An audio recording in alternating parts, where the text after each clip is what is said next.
오늘 말씀 신약성경 사도행전 16장 23절에서 34절입니다.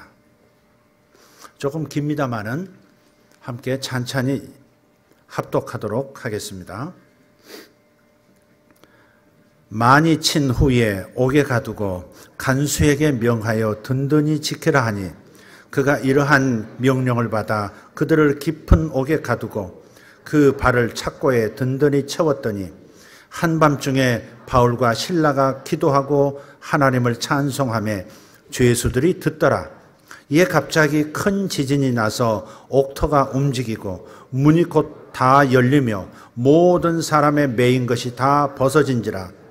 간수가 자다가 깨어 옥문들이 열린 것을 보고 죄수들이 도망한 줄 생각하고 칼을 빼어 자결하려 하거늘 바울이 크게 소리질러 이르되 내 몸을 상하지 말라 우리가 다 여기 있노라 하니 간수가 등불을 달라고 하며 뛰어들어가 무서워 떨며 바울과 실라 앞에 엎드리고 그들을 데리고 나가 이르되 선생들이여 내가 어떻게 하여야 구원을 받으리까 하거늘 이르시되 주 예수를 믿으라 그리하면 너와 내 집이 구원을 받으리라 하고 주의 말씀을 그 사람과 그 집에 있는 모든 사람에게 전하더라. 그 밤 그 시각에 간수가 그들을 데려다가 그 맞은 자리를 씻어주고 자기와 그 온 가족이 다 세례를 받은 후 그들을 데리고 자기 집에 올라가서 음식을 차려주고 그와 온 집안이 하나님을 믿음으로 크게 기뻐하니라. 아멘.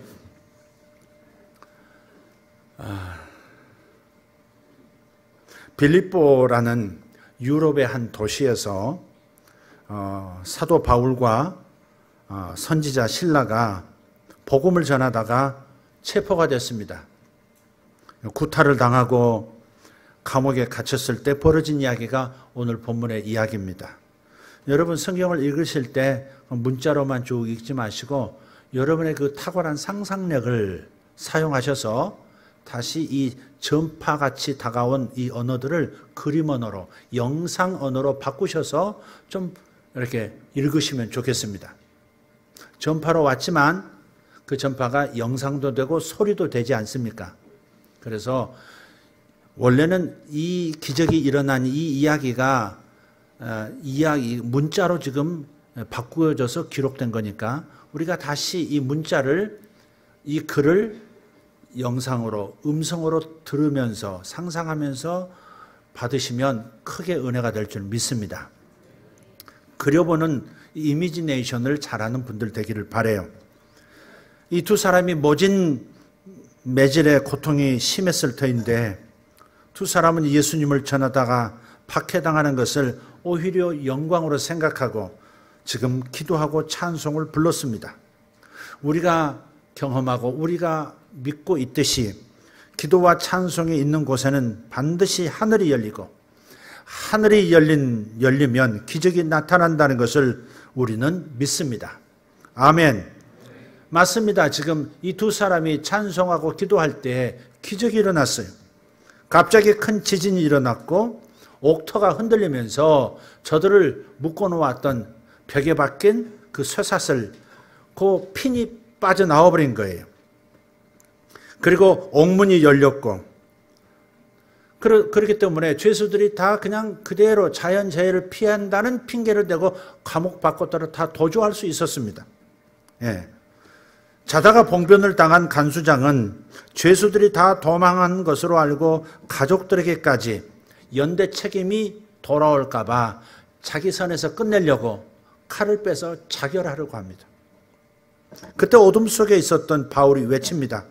당신의 몸을 상하게 하지 마세요. 우리 도망가지 않았습니다. 여기 다 있습니다. 멈추세요. 간수장 입장에서 하나님께서 당신의 종들을 사랑하셔서 기적을 일으켜 주신 것도 감사하고 놀랍지만 이 기회를 사용하지 않는 바울과 실라의 태도, 이것 또한 간수장의 마음을 울렸을 겁니다.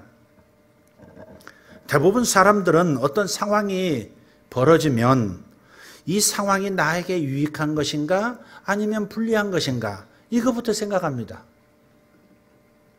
어떤 사람을 만나면 이 사람은 나에게 유익한 건가 아니면 유해한 존재인가를 생각하고 선택을 결정해요. 그런데 이 하나님의 종들은 보통 사람들과는 다르게 생각합니다.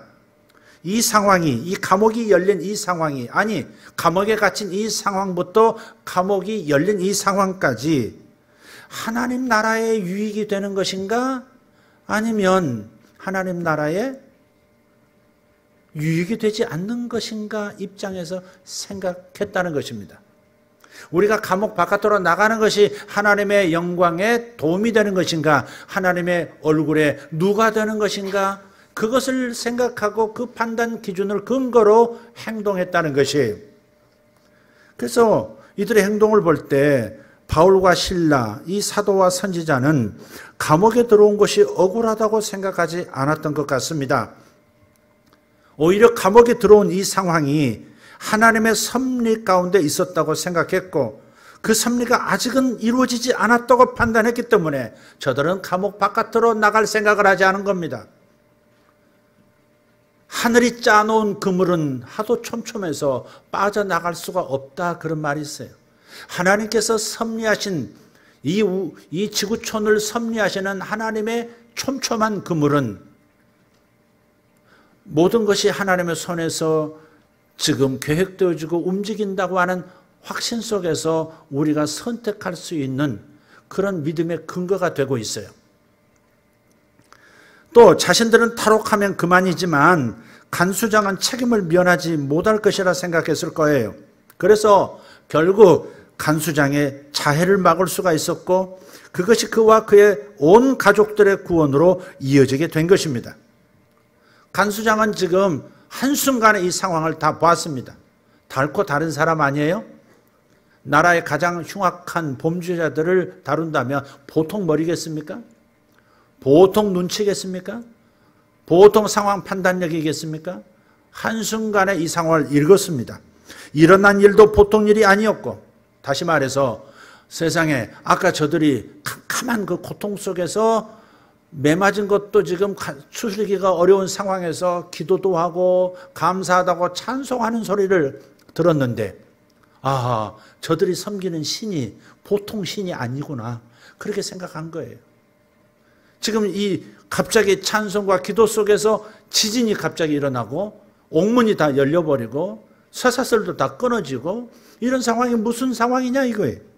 분명히 저들의 기도를 저들의 신이 들으시고 저들을 자유케 하기 위하여 일으킨 일이다, 그렇게 생각할 수밖에 없었습니다. 그리고 더 놀라운 것은 이 상황에서 도주하지 않은 저들도 보통 사람들이 아니라는 생각이 들었던 것이죠. 와, 저렇게 하나님의 지원을 받는 사람들, 그리고 저런 사랑과 저런 배려의 사람들이라면 저들과 나도 함께 서고 싶다 하는 마음이 일어나지 않았겠습니까? 그래서 다른 간수에게 횃불 줘, 등불 다오, 그렇게 하면서 그 불을 손에 움켜쥐고 캄캄한 그 감옥 안으로 뛰어 들어갑니다. 그리고 무서워서 벌벌 떨면서 바울과 실라 앞에 엎드렸습니다. 무릎을 꿇었어요. 여러분, 전도는 감동입니다. 전도는 감동을 통해서 이루어지는 겁니다. 감동을 주지 않으면 사람의 마음은 열리지 않습니다. 간수장은 지금 크게 감동한 거예요. 와, 저들이 믿는 하나님 진짜 살아계신 하나님이네. 나도 믿고 싶다. 와, 저들이 나를 생각해서 이 장소를 벗어나지 않고 내가 나타날 때까지 내가 자결하지 않도록 막아준 저들의 저 담대함과 저들의 저 배려심, 저 관대함, 나도 믿고 싶다, 그런 거죠. 그래서 그가 간절한 마음으로 무릎 꿇고 저들에게 묻습니다. 지금 이렇게 말하죠. 뛰어들어가 무서워 떨며 바울과 실라 앞에 엎드리고 그들을 데리고 나가 이르되, 선생들이여, 내가 어떻게 하여 구원을 받으리까? 선생들이여, 내가 어떻게 하면 당신들처럼 구원받은 사람이 되겠습니까? 그런데요, 사람들은 다 같지가 않아요. 다 예수 믿을 것 같은데, 다 지옥, 천국 어렴풋이라도 짐작할 텐데, 하나님이 어디 있어? 천국 어디 있어? 지옥 어디 있어? 조롱하면서 믿지 않는 사람들도 있어요. 끝까지 마음을 닫고 구원의 소식을 거절하는 사람이 이렇게 있는가 하면 지금 간수장처럼 솔직한 정직한 반응을 보이는 사람, 겸손하게 무릎 꿇어 어떻게 하면 내가 구원받을 수 있겠습니까? 하는 사람도 있어요. 저와 여러분, 저의 자녀와 여러분의 자녀, 저의 후손과 여러분의 후손은 평생 항상 이 간수장과 같은 태도가 있기를 예수 이름으로 축복합니다. 이 간수장의 질문에 바울이 즉시 대답했습니다. 주 예수를 믿으라. 그리하면 너와 내 집이 구원을 받으리라. 같이 합시다. 주 예수를 믿으라. 그리하면 너와 내 집이 구원을 받으리라. 아멘. 이 주 예수를 믿으라 하는 이 말은 좀 더 풀어서 말하자면 예수님께서, 하나님의 아들 예수께서 너의 죄를 대신 지시고 십자가에서 대신 피 흘려 형벌을 받으셨다. 이것을 믿으면 네가 살 것이다. 네가 구원을 받을 것이다. 네가 하나님 자녀가 될 것이다. 지금 그렇게 말씀하고 있는 거예요. 죄인인 우리의 죄를 그가 끌어당겨 자신이 죄인인 것처럼 로마 법정에서 사형 판결을 받고 집행을 당했습니다. 그리고 당신 자신이 하나님의 아들로서 완벽한 의로우신 그 의를 죄인인 우리에게 덧입혀 주셨습니다. 마치 왕자의 옷을 벗어서 죄인에게 입혀주고 죄인의 그 옷을 자신이 입고 형장의 이슬로 사라지신 이 하나님의 아들의 사랑, 이것을 받아들이면 구원받고 생명을 얻는다 하는 것입니다. 사실 하나님의 눈에는 바울과 실라가 죄수가 아니었습니다. 사실 간수장이 죄인이었죠. 자신이 캄캄한 영혼의 감옥에 갇혀서 평생을 살아왔던 겁니다. 죄수들을 다루니까, 범법자들을 다루니까 자기는 의로운 것처럼 큰 소리치고 채찍을 휘둘러 댔겠지만 하나님의 눈에는 사실 그 간수장이 죄인이었고 구원받아야 할 불쌍한 영혼이었던 거죠. 등불을 달라고 했던 그의 목소리는 어둠 속에 있는 자신에게 계시의 빛이 임하기를 원하는 영혼의 갈망의 그림이었다고 믿습니다. 하나님의 말씀에 빛이 없으면 자신이 얼마나 무서운 죄인인 것을 깨달을 수 없어요. 오직 하나님의 말씀이라는 거울을 통해서만 영혼의 꼴, 내 영혼의 꼴을 볼 수 있습니다. 내 영혼의 상태가 어떠한지를 진단하는 것은 오직 하나님의 말씀밖에 없습니다. 여러분, 몸의 상태는 내 몸이 알아요. 아픈지, 건강한지, 힘이 있는지, 기력이 빠졌는지. 내 몸이 내 몸을 알아요.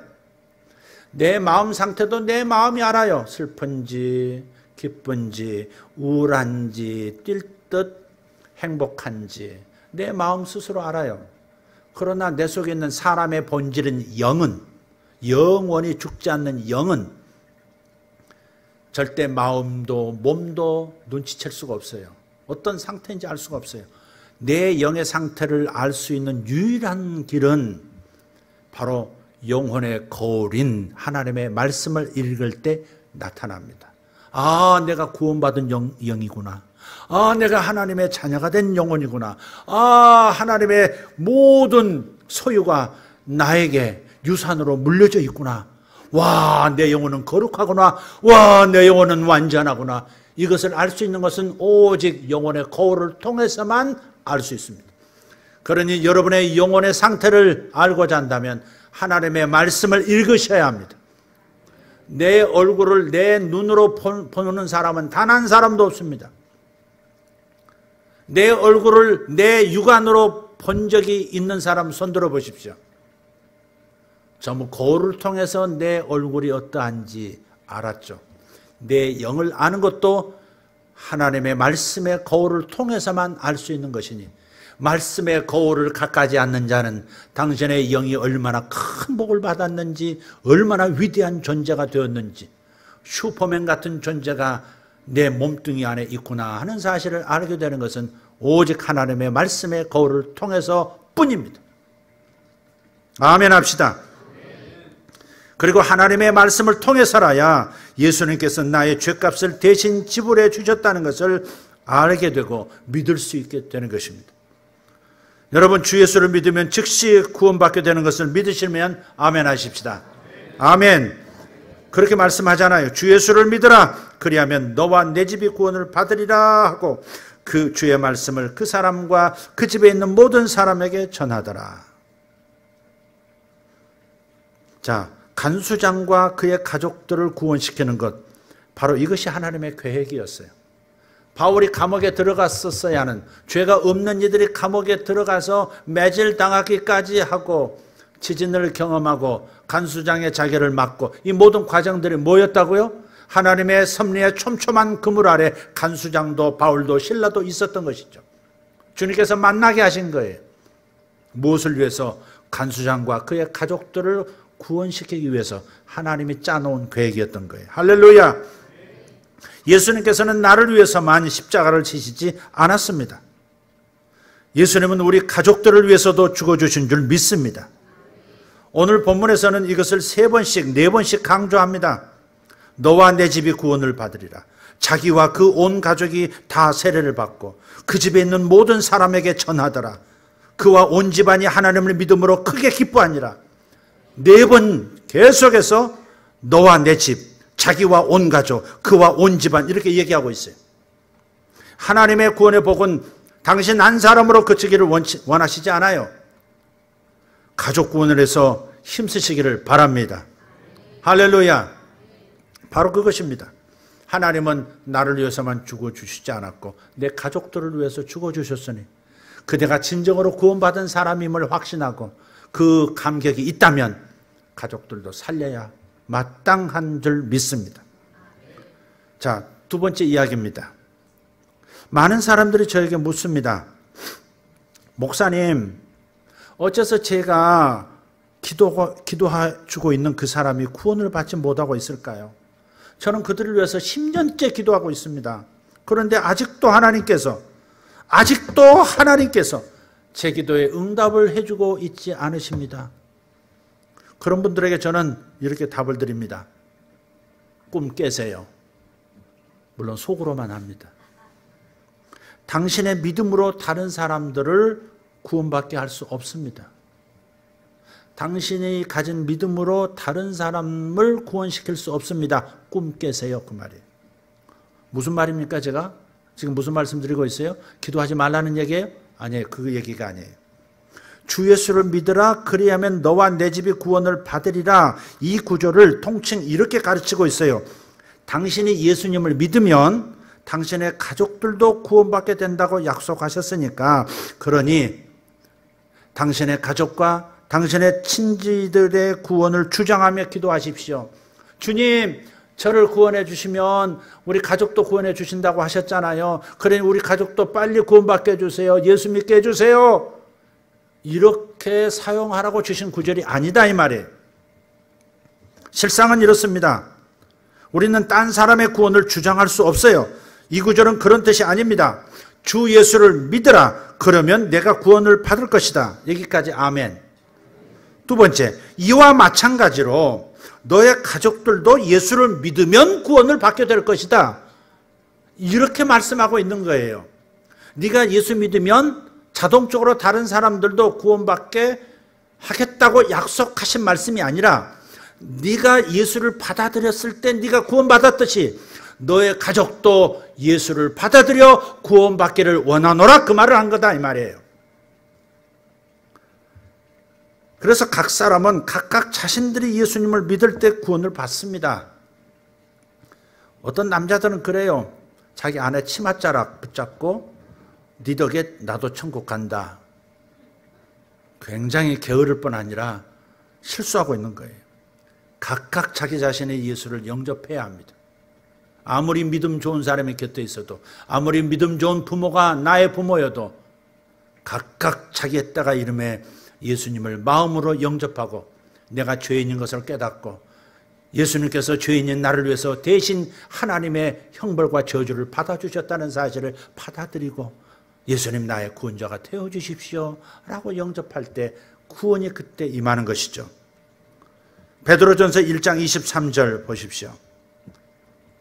같이 읽겠습니다. 너희가 거듭난 것은 썩어질 씨로 된 것이 아니요 썩지 아니할 씨로 된 것이니 살아있고 항상 있는 하나님의 말씀으로 되었느니라. 아멘. 자, 여기 보시면 노란 글씨가 있고 흰 글씨가 있죠. 이 흰 글씨를 괄호 안에 다 넣어버리세요. 그리고 앞과 뒤만 한번 읽어보세요. 너희가 거듭난 것은, 다른 말로 하면 너희가 구원받은 것은 하나님의 말씀으로 되었느니라 그래요. 자, 이 말이 무슨 말이냐? 하나님의 말씀의 씨앗이 먼저 사람의 마음에 심겨져야만 구원받을 수 있다는 겁니다. 하나님의 말씀이 씨앗처럼, 마치 씨앗이 흙 속에 떨어지고 흙에 들어가야만 산 나무, 살아있는 채소가 되듯이 반드시 하나님의 말씀이 사람 속에 들어가야만, 마음속에 들어가야만 거기에서 구원이 잉태될 수 있다 하는 겁니다. 그렇기 때문에 구원을 받아야 할 사람에게 하나님의 말씀을 반드시 들려주셔야 합니다. 기도만 한다고 주님 저를 구원하셨으니 내 가족도 구원하시겠다고 하셨잖아요. 구원시켜주세요. 이렇게 기도만 한다고 그 사람이 구원을 받지는 못한다는 겁니다. 우리는 우리의 기도가 사람들을 구원받게 한다고 생각해요. 그러나 그렇게 생각하니까 그들이 반응을 보이지 않을 때 이런 생각을 합니다. 내가 지금까지 열심히 기도했는데 하나님 왜 응답하시지 않나? 이 의아하게 생각하는 거예요. 하나님 약속 붙잡고 기도했는데 왜 저들이 너와 내 집이 구원받는다고 했는데 구원받지 못하는 거야? 10년 기도했는데 왜 예수 안 믿는 거야? 이러고 있는 거예요. 여러분 한번 생각해 보세요. 그 사람이 구원을 받고 싶어 하지 않을 수도 있다는 사실을 고려하셔야 합니다. 다 구원받고 싶어 하는 줄 아십니까? 아니요.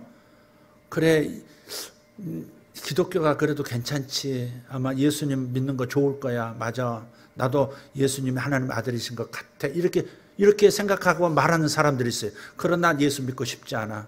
예수 믿으면 나는 내가 즐기는 것들 더 이상 즐기지 못해. 주일날 가서 쟤들 뭐 하는 거야? 이 아까운 시간에, 이 황금 같은 시간에 앉아서 설교로 야단 맞고, 야단 쳐줘서 감사하다고 돈 갖다 바치고, 난 그런 동네 가기 싫어. 그런 사람도 있다 이 말이에요. 에? 귀신에게 속아서 교회 나가고 예수 믿으면 잘못될 수 있다. 그렇게 생각하는 사람도 있어요. 그러니 기도만 하고 끝내서는 안 될 일이다 이 말이죠. 기도하는 것은 좋은 것이고 잘한 것이로되 기도했으면 하나님의 말씀이 그 안에 들어가서 그가 지금 속고 있는 부분이 깨져야 하고 생각이 바뀌어져야 한다 이 말이에요. 아, 하나님 믿는 것이 예수님이 나의 구세주라는 것이 나에게 행복이겠구나. 이것을 알 수 있도록 하나님의 말씀을 넣어줘야 한다 이 말이에요. 그런데 왜 골방에서 기도만 하고 있느냐 이겁니다. 왜 10년 동안 기도만 했다고 말하고 있느냐? 왜 하나님이 구원시켜 주시지 않느냐고? 왜 하나님을 원망하고 있느냐 이 말이에요. 그러니까 하나님의 말씀을 전한 적이 있습니까? 가족에게 복음을 전한 적이 있습니까? 아니면 못한다면 복음을 들을 수 있도록 진리의 말씀, 하나님의 말씀을 들을 수 있는 장소로 데려오기라도 했습니까? 그렇기 때문에 생각을 바꿀 수 있도록 진리의 말씀을 들려주는 방식을 찾아야 하는 겁니다. 그런데 현재 밖에 나가서 하나님의 말씀의 씨를 사람들의 마음에 심기보다는 골방에 들어앉아 중보기도 하면서 다른 사람의 구원을 주장하는 사람들이 더 많다는 사실이 안타까워요. 하나님, 내가 예수를 믿으면 너와 내 가족들을 구원시켜 주시겠다고 하시지 않았습니까? 그러니 제발 제 가족들을 구원해 주십시오. 제발 저들에게 사랑을 베풀어 주십시오. 이건 정말 아닙니다. 제발 사랑해 주세요. 제발 도와주세요. 이거 아닙니다. 정말 하나님 모르는 겁니다. 저는 가족의 구원을 기도하지 말라고 말하는 것이 아님을 다시 한번 밝힙니다. 제가 말씀드리고자 하는 것은 기도만 하고 있어서는 평생 기다려도 가족은 구원받지 못한다는 겁니다. 가족을 구원시키려면 가서 하나님의 말씀을 전하십시오. 아니면 하나님의 말씀을 들을 수 있는 곳으로 데려오셔서 듣게 하십시오. 주 예수님을 믿게 되는 일은 주 예수님이 하신 일에 대해서 들려줄 때 생기게 되는 겁니다. 하나님의 말씀 안에 믿음이 있습니다. 말씀을 들을 때 내 안에서 믿음이 생산되는 게 아닙니다. 하나님의 말씀 안에 믿음이라는 능력이 있는 겁니다. 사과라는 육질, 붉은 껍질과 단맛을 내는 그 육질 속에 사과 나무인 씨앗이 들어가 있는 거예요. 사과 살 안에 사과 씨가 있듯이 하나님의 말씀 안에 씨앗과도 같은 믿음이 있는 거예요. 그래서 말씀을 들어야만, 말씀을 들을 때만 말씀 안에서 믿음이 발현되는 거예요. 그러니 하나님의 말씀을 들려주지 않고 계신다면 여러분의 가족은 절대 믿음을 가질 수가 없습니다. 로마서 10장 17절 말씀을 한번 읽어보십시다. 그러므로 믿음은 들음에서 나며 들음은 그리스도의 말씀으로 말미암았느니라. 아멘. 자, 하나님의 말씀을 듣게 될 때 그때 그 말씀의 능력으로 믿음을 갖게 된다는 거니까. 절대 기도로 믿음을 갖게 된다고 말하지 않고, 기도로 구원받게 된다고 말하지 않고, 하나님의 말씀을 들을 때 믿고 구원받는다는 거예요. 그러니 어쨌든 말씀을 듣게 해주셔야 되고, 여러분 자신이 성장하고 여러분 자신이 행복해지시려면 평생을 항상 하나님 말씀 가까이 오셔야 하는 겁니다. 너와 내 가족이라는 약속을 주장하면서 밤낮 중보기도만 한다면 그는 평생 예수님을 믿지 못할 것입니다. 그러니 말씀을 들려주든지 듣게 하든지 해야 합니다. 한번 따라해 보십시오. 듣게 하든지 들려주자. 거꾸로 들려주든지 듣게 하든지 둘 중에 하나 해야 합니다. 저의 구원 얘기 한번 잠깐 하겠습니다. 이미 여러분 아시는 얘기인데 제가 3대째라고 그랬죠. 조부 할머니 때부터 제가 3대째예요. 어머니 저에게까지. 어려서는 항상 교회에서 살았죠. 근데 제 기억에 좀 부끄러운 얘기지만 선생님의 말씀 막 듣고 있던 장면이라든지 교회에서 찬송하던 장면이 이건 하나도 생각이 안 나. 교회 앞마당에서 구슬치기 한 거, 딱지 친 거, 막 돌 던진 거, 뭐 그런 것만 기억이 나요. 그 앞마당에 지금도 생각이 나요. 그 안에서 애들하고 구슬치기 한 거. 그러니까 전혀 믿음을 가질 기회가 사실은 저에게 노출이 되지 않았던 거죠. 들을 수 있는 환경이었지만 내 마음이 닫혀 있었던 거고 이해가 안 됐던 거예요. 그냥 안 믿어지니까 사춘기 때 떠났어요, 교회를. 3대째인데 떠났다고 교회를. 교회 안 나간 지가 수년이에요. 18살 때 이제 그때는 고민이 생겼어요. 그때는 개똥 철학이 좀 생기잖아요. 인생은 무엇인가? 사람은 죽은 다음에 이대로 끝인가? 아니면 다음 생이라는 게 있는 건가?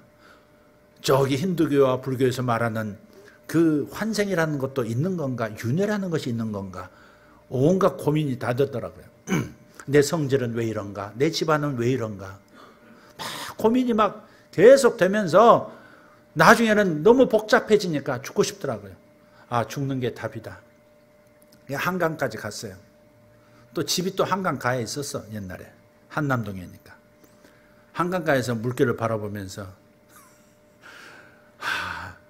근데 죽자니, 물에 빠져 죽자니 숨 막힐 것 같고 뭐 딴짓을 하자니 아플 것 같고 막 그래서 안 죽었어요. 그래서 계속 고민하는 거예요. 근데 그때 마침 이제 제가 중학교 1학년 때부터 고등학교 3학년까지 6년 동안 미대 가려고 그림을 그렸어요. 또 예술적인 감각이 좀 있었던 것 같아요. 그러다가 또 음악을 또 좋아하게 됐어요. 클래식 음악을 늘 주야로 들었습니다. 음악이 유일한 낙이었고 손에 쥔 책이 저에게는 살 힘이었어요. 통로였어요. 가느다란 통로였어요. 그런데 어느 날 읽다 보니까 고서들 모으고 싶은 마음이 생기더라고요. 그래서 청계천 7가, 청계천 8가 가가지고 헌책방 돌아다니면서 옛날 책들을 골랐는데 어느 날 여전히 그 책방을 들려서 책을 고르고 있는데 어떤 한 책이 이렇게 자꾸 마음에 끌리는 거예요. 제목도 보이지 않아요. 엎어져 있으니까. 먼지는 가득하고. 너무 더러워요. 관리가 안 됐어요. 근데 자꾸 마음이 끌려서 그 책을 짚고 집에 와서 먼지 털고 이렇게 보니까 기독교 신학자가 쓴 신학서적이에요. 뭐 설교집도 아니고 쉽게 알아들 수 있는 언어가 아니에요. 신학서적이에요. 근데 그 신학서적을 십자가, 예수 뭐 이렇게 뭐 있는 거예요. 그때는 뭐 예수님도 아니야. 예수지. 네. 그때는 일부 종교, 학교에서 종교가 뭐냐 이렇게 생활기록부 쓰라고 하면 일부러 불교 그렇게 썼으니까 나는. 반항적으로. 불교 그렇게 썼어요. 한번 생각해 보세요. 내가 믿음이 없는 사람이라면 어느 종교가 더 심오해 보여요. 예수 천당 불신지옥. 이게 기독교 주장이에요. 불교 쪽 한번 생각해 보세요. 불교는 색적식용이요 공적시색이라 심오해 보이지 않습니까? 뭔가 있어 보이지 않습니까? 그래가지고 종교란 하면 무조건 불교 썼어요. 그리고 뭔 뜻인지도 모르면서 그런 거 반야심과 그런 거 외우고 심지어 주문도 외봤어요. 제가. 별짓 다 해봤어요. 그런데도 행복이 오지 않고 마음의 평온이 오질 않고 인생의 의미가 깨달아지지 않았어요. 근데 그 책을 읽고요. 그냥 한 하루 이틀 사이에 읽었던 것 같아요. 무슨 뜻인지도 모르면서 이상하게 다 읽었어요. 제가. 그래서 이제 이해도 안 된 사람도 덮었어요. 그리고 나서 한 2, 3일 지났는데 그때 당시 저 약수동이라는 곳을 버스를 타고 한남동 쪽으로 가고 있는데 그 버스 안에서 갑자기 하나님이라는 단어가 떠오르면서 하나님 살아계시네 하는 뭔가 감각이 일어난 거예요. 여러분 난로 불이 피워진 그림을 보면 덮여지지가 않죠. 그러나 실제 불이 타고 있는 난로 가까이 가면 어때요? 뜨거움이 느껴지잖아요. 그러듯이 갑자기 내 안에서 하나님 살아계시네? 아, 예수님이 계시네? 그냥 무슨 지식도 아니고 그냥 갑자기 늘 알아왔던 것처럼 갑자기 내 안에서 각성이 일어난 거예요. 그래서 두 눈에서 눈물을 흘리기 시작했어요. 하나님이 살아계셨구나. 내가 어릴 때 다니던 교회에 거기 하나님이 계셨었구나. 울기 시작했어요. 차 안에서 고3이 지금. 그리고 집에 돌아가서요. 그때부터 기도하기 시작했어요. 기도할 줄을 모르니까 그냥 무릎 꿇고 방 안에서 그냥 두 손 모으고 신이여 하나님 이렇게 어떻게 불러야 될지 모르니까 그냥 그렇게 불렀어요. 근데 한 3일도 지났을 거예요. 매일 기도하고 잠들었는데 그 새벽 한 3시쯤에 이불 깔고 이불 위에서 이렇게 두 손 모으고 무릎 꿇고 기도하는데 하나님의 음성이 들렸어요. 요 귓가로 들리는 것 같기도 하고 저 속에서 올라오는 소리 같기도 하고 도대체 알 수가 없어요. 그러나 또렷하게 너무나 아름다운 목소리로 광사바 이제는 나에게로 돌아와야 되지 않겠니? 아무도 아멘을 안 해줘. 그 다음 말 없어요. 딱 그 말이셨어요. 그래가지고 제가 그때 자진해서 교회를 찾아가지고 교회를 갔어요. 교회 갔더니 하나님 계시더라고요. 느낌이 와. 아, 하나님 계시는구나. 그때 막 눈물 흘리면서 회개하면서 하나님 저 왔어요. 하나님 저 왔어요. 그래서 그 자리에서 제가 신학하고 목사하겠다고 결정을 내렸어요. 미대 가려고 6년 공부한 놈이 갑자기 돌은 거예요. 지금 집안 아버지 입장에서 돌아버렸어요. 얘가 제가. 굉장히 어려웠죠. 갈등이 심했죠. 근데 어쨌든 제가 그래서 지금 목사가 됐습니다. 자, 제가 왜 이 얘기를 끝내냐면 이런 거예요. 하나님의 말씀이 눈으로 들어오든 귀로 들어오든 하나님의 말씀이 마음에 씨앗처럼 떨어져야만 말씀 안에 있는 믿음이 믿어지게 하는 역사가 일어난다는 거예요. 내가 믿는 것이 아니라 초자연적인 역사잖아요. 보이지 않는 하나님이 믿어진다는 것 자체가 초자연적인 겁니다. 지구 반대편 중동의 한 나라의 젊은 청년 33살에 십자가에서 로마 법정에서 사형 선고받고 죽은 그 청년이 나의 구세주라고 하나님의 아들이라고 믿어진다는 자체가 초자연적인 일입니다. 이건 기적입니다. 미쳤거나 기적이거나 그런 겁니다. 이게. 그러니까 하나님의 말씀 안에 이 초자연적인 믿음이 들어가 있는 거예요.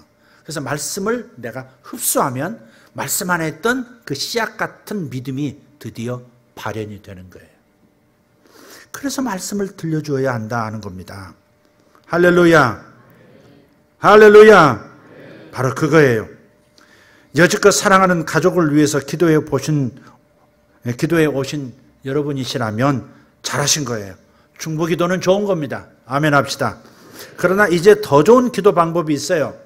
하나님, 왜 내 기도를 안 들어주세요? 너와 내 집이 구원을 얻는다고 하셨는데 나는 구원받고 아직 내 가족은 구원받지 못했으니 하나님, 왜 저처럼 저들을 사랑하시지 않는 거예요?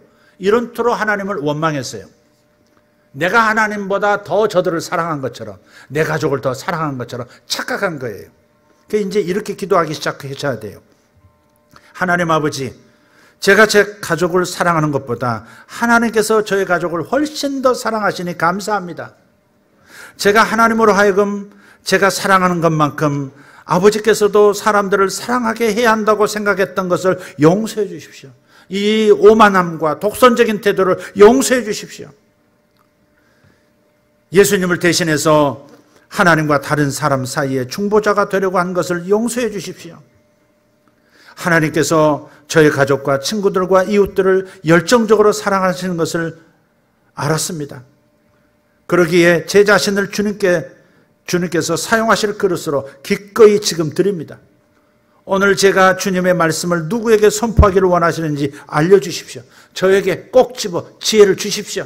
누구에게 하나님의 말씀을 전해야 할까요? 누구에게 예수님을 소개해야 할까요? 그러면 아버지 하나님의 진리와 사랑을 담대하게 제가 선포하겠습니다. 좋으신 우리 아버지, 감사합니다. 아멘. 이렇게 기도가 바뀌셔야 하는 겁니다. 내가 이제 선포하겠습니다. 누구에게 선포할 거예요? 누구에게 말씀을 이어줄 말씀으로 저들에게 심어줄까요? 이렇게 기도하는 기도로 바뀌셔야 한다. 그러니 이제 믿음의 발걸음을 내디디시고 기도의 골방에서 나오십시오. 30가정을, 안정적인 30가정이 우리 교회에 정착되기를, 올해 정착되기를 우리가 기도했습니다. 하나님 들으셨습니다. 하나님 하실 일을 다 하셨습니다. 문제는 이제는 내가 행동할 차례라는 겁니다. 하나님이 30가정을 우리에게 붙여주시려고 일어서셨으니까 우리가 주님 따라 일어나서 누구에게 전할까요? 누구를 주님께로 이끌까요? 여러분이 나서셔야 합니다. 기도만 하고 있으면 30가정은커녕 3가정도 돌아오지 않습니다. 누군가에게 전하셔야 합니다. 말씀을 심어주셔야 합니다. 그래야만 그가 일어날 것입니다. 할렐루야. 하나님 말씀을 마음밭에 뿌리러 나가셔야 합니다. 성령께서 인도해 주실 거예요. 하지만 실제로 믿고 가서 뿌리는 것은 우리에게 달려 있습니다. 말씀 안에 믿음이 있음을 이해하시기를 부탁합니다. 마지막 결론처럼 제가 한 가지 첨언을 하겠습니다. 오늘 본문에서 다시 한번 살필 것이 있는데, 아까 말씀드렸듯이 전도라고 하는 것은 감동을 주느냐 못 주느냐에 달려 있다는 겁니다. 하나님의 말씀을 심으려고 할 때 사람마다 다 다르다고 말씀드렸어요. 어떤 사람은 길가밭, 사람이 하도 다녀가지고 길가처럼 딱딱해져서 아스팔트처럼 딱딱해져서 그냥 씨앗이 들어가질 않는 마음밭이 있어요. 그런 사람들 가운데는요, 이런 생각이 있어요. 목사들은 다 도둑놈이야. 이런 사람도 봤어요. 개독교 이러는 사람도 있어요. 아주 많아요. 제가 누구하고 함께 언제 한번 식사를 하고 있는데요, 그 옆 테이블에서 나하고 같이 간 분이 자꾸 목사님 하면서 대화를 하니까 제가 목사인 걸 알았던 모양이에요. 젊은 친구인데 자기 어머니 모시고 왔어요. 어머니는 예수 믿어, 집사님인가 그런가 봐요. 아들은 아주 못됐어. 목사놈들이 말이야 이러면서 막 얘기하고 있는 거예요. 들으라고. 그래서 제가 뭐 조용히 좀 합시다. 그러면 이제 싸움을 걸려고. 그럴 만큼 길가밭이 되어 있는 상황이에요. 물론 이 상황은 지도자들 자신이 잘못한 탓이 분명히 있습니다. 목사들이 잘못한 게 분명히 있어요. 성도들도 나가서 믿는 자답게 살지 못한 탓도 있습니다. 상처 입힌 장로, 상처 입힌 권사들이 세상에 많다고 불신자들은 얘기해요. 나 예수는 좋아하지만 당신 때문에 나가 교회 안 나가. 그런 사람들이 천지때깔입니다 지금. 그러나 저들도 속고 있는 것이죠. 부정적인 것만 바라보고 그냥 마귀에게 쏘가서 마음을 닫아버린 사람들, 길가밭 같은 사람들도 있어요. 또 어떤 사람은 아멘하고 금방 받는 것 같은데 돌들만 가득해가지고 마음밭에 분노, 미움, 원망, 탓 이런 것이 가득한 사람들은요 흙층이 얇아요. 돌멩이 남에게 던질 돌들이 많아가지고 씨앗이 떨어져서 뿌리를 금방 내리는 것 같은데 깊이 못 들어가니까 햇빛에 말라 죽어버리는 거예요. 말씀에 씨앗이 들어가다가 멈춰버리는 거예요. 아무리 좋은 씨앗이라도 마음밭이 그러면 그런 거예요. 어떤 사람은 돈 욕심에 가득하고 오직 탐욕만 있어가지고 돈밖에 모르는 사람, 가시덤불로 덮인 밭입니다. 말씀의 씨앗이 떨어져도 자라나도 햇빛이 가려져서 성장하지를 못하는 거예요. 구원 못 받는 겁니다. 그런데 가끔 옥토밭, 부드러운 흙밭이 된 분들이 있어요. 그분들에게 떨어지면 확 자라는 겁니다. 그러나 그렇다고 해서 길가밭, 돌짝밭, 가시덤불 밭을 버릴까요? 아니에요. 감동을 주면 가시덤불이 치워집니다. 감동을 주면 돌들이 사라지기 시작합니다. 감동을 주면 쟁기로 땅을 뒤엎는 것처럼 감동으로 마음이 뒤바뀌게 되는 겁니다. 할렐루야. 바울과 실라는 간수장과 그의 가족들에게 감동을 줬어요. 자신들의 유익을 위해서 도망가지 않고 간수장을 위해서 그곳에서 나가지 않고 기다렸다는 것이 간수장에게는 큰 감동입니다. 간수장 자신을 위해서 탈옥의 기회를 내려놓았다는 희생의 선물, 그 감동이 간수장의 마음을 하나님을 향해 열도록 만들어준 거예요. 감동 없이는 전도 없습니다. 감동 없으면 하나님 말씀이 뚫고 들어갈 수가 없습니다. 안 듣습니다. 희생 없이는 감동을 줄 수가 없어요. 잠언서 18장 16절 한번 읽어보겠습니다. 사람의 선물은 그의 길을 넓게 하며 또 존귀한 자 앞으로 그를 인도하느니라. 선물 잘못 줬다가 감옥 가는 사람들 요즘 많죠? 항상 있죠? 그런데 그건 뇌물이죠, 뇌물. 뇌물과 선물의 차이는 앞글자 차이가 아닙니다. 뇌물은 내 자신의 유익을 위해서 주는 것, 그게 뇌물입니다. 선물은 그 사람의 유익이라면 내가 준다. 이게 선물입니다. 내 자신의 유익을 위해서가 아니라 저 사람을 살리기 위해서, 저 사람을 감동하기 위해서, 저 사람이 예수님 만나게 하기 위해서 주는 것, 그것은 선물입니다. 여러분은 선물로 여러분의 길을 넓힐 수 있습니다. 전도자의 길이 넓어질 수 있고 여러분 자신이 하나님 앞으로 인도되는 역사도 있습니다. 존귀한 자 앞으로 그를 인도하느니라 그랬지 않습니까? 다시 한번 읽어보죠. 사람의 선물은 그의 길을 넓게 하며 또 존귀한 자 앞으로 그를 인도하느니라.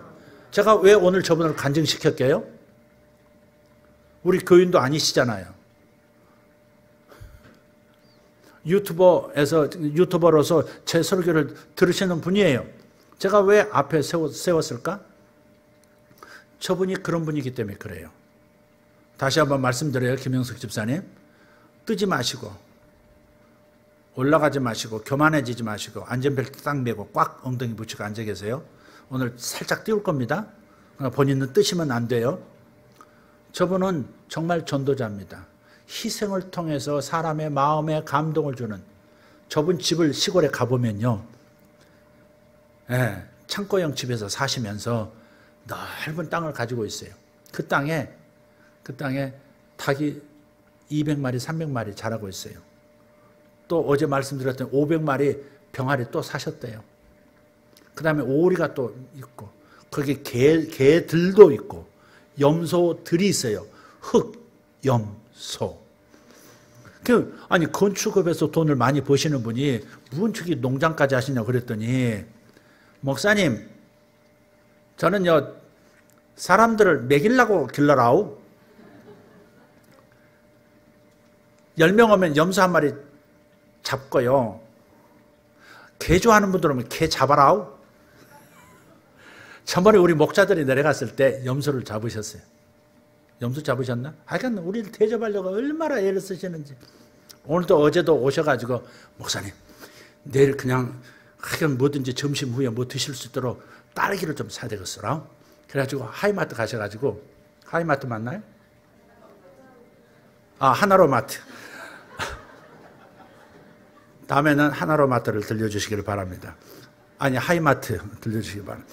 하나마트 가서 세상에 담양 딸기라고 24박스를 사셔. 더 사야 되는데 돈 든든히 가져왔는데 먹여야 된다는 오늘 그 성도들 이렇게 예수세교회 성도들 대접해야 된다는 예? 그것만으로도 여러분 박수 받잖아요 벌써. 뭘 또 치려고 그래. 한번 끝내지. 제가 가면 목사님들을 얼마나 존경해 주는지 얼마나 지극정성으로 섬겨요. 아니 저 한번 가면 수십만 원씩 쓰실 거예요 그냥. 우리 교인이 그런 분들이 좀 더 많아지기를 바랍니다. 근데 보니까 이런 목회자들만 그런 게 아니고요. 주변에 있는 분들을 그렇게 잘 섬기시더라고요.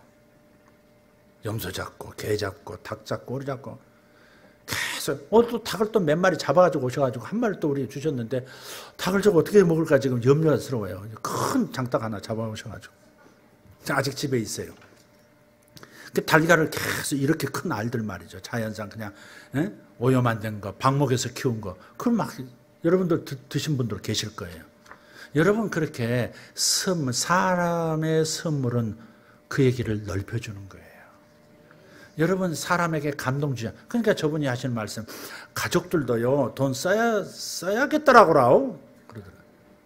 그 말 한마디에 많은 게 함축되어 있지 않겠어요? 열무김치를 2통을 가져오셨어요. 그리고 목사님 어떤 것이 더 맛있는지 말해 주시오 그러더라고요. 보니까 하나는 양념을 그 부인이신 천지수사님 하신 것 같고 하나는 본인이 버무린 거 아닌가 싶어요. 왜 맛을 비교해달라 그런지 난 잘 모르겠어요. 네. 근데 그냥 그렇게 받아서 이렇게 또 가져오시고 그대로 열무 그냥 연한 순 다 배워오시고 상추도 가져오시고 막 주고 싶어서 하는 그런 마음 있잖아요. 그건 사람의 마음을 감동하는 거잖아요. 나 저번에 그냥 뭐 주시니까 그냥 뭐 이렇게 한번 올려드리려고 그런 게 아니라 정말 우리 깊이 생각할 일이에요. 희생하지 않으면 영혼 구원할 수 없습니다. 인색한 사람은 절대 한 사람도 구원 못합니다. 돈 안 쓰고 전도되는 법 없습니다. 돈 안 쓰고 사람들 감동 못 시킵니다. 세상 사람들은 돈이 전부입니다. 그들에게 가지고 있는 것은 내게 유익이 있어야 돈 내놓습니다. 주고받거니예요. give and take라고요. 그러나 조건 없이 단지 그의 유익을 위해서 내가 선물을 주고 내가 돈을 쓴다면 그들은 감동할 수밖에 없는 거예요. 세상은 돈으로 움직이는 겁니다. 우리를 돈으로 움직일 수는 없습니다. 그러나 세상은 돈으로 움직이는 겁니다. 그러니 불신자들 향해서 아낌없이 돈을 쓰려고 하셔야 돼요. 저분이 6년 전부터 건축업을 시작하셨어요. 건축업 하신 분이 아니에요. 가락시장 앞에서 과일 장사 하셨대. 중국집도 한 6개월 했대요. 버스기사, 택시기사 다 했대요. 별거 다 하셨더만. 그리고 6년 전부터 창호를 좀 하다가 건축업으로 들어갔는데 대박이 난 거예요.